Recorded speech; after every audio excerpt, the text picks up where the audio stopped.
China panic, the U.S. doing air unusual activity in the South China Sea.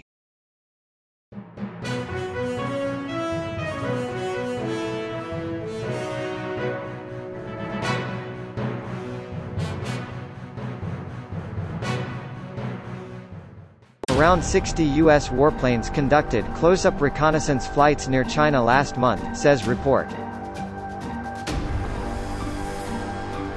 A Beijing-based think tank detected unusual air activity in September by U.S. warplanes over the South China Sea, local media reported Tuesday.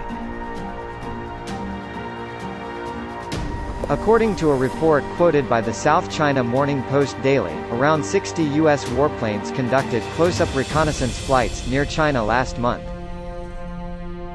The U.S. may be preparing for future long-distance missions in the South China Sea, said the report by the government-backed South China Sea Strategic Situation Probing Initiative (SCSPI).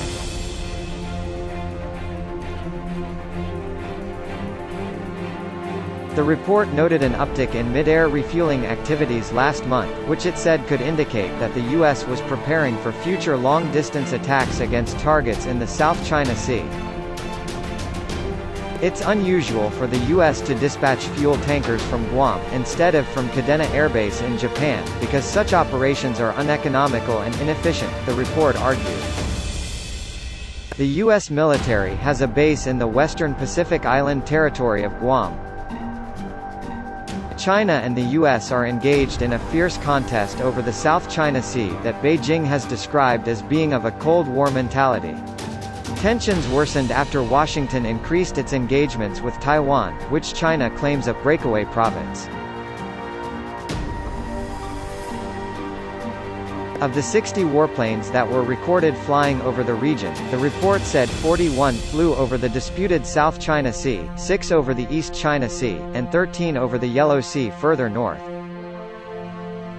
This showed that the South China Sea region is still the U.S. primary focus, but what is equally notable is that activities in the Yellow Sea region had a marked increase when compared with the sporadic activities 2 months ago, the report said. The think tank claimed that U.S. warplanes sometimes disguised themselves as civilian aircraft or did not turn on transponders.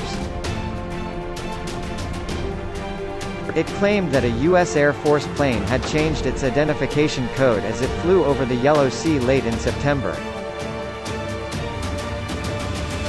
The plane made itself resemble a Philippine aircraft before reverting to its original number after completing its mission, the SCSPI said.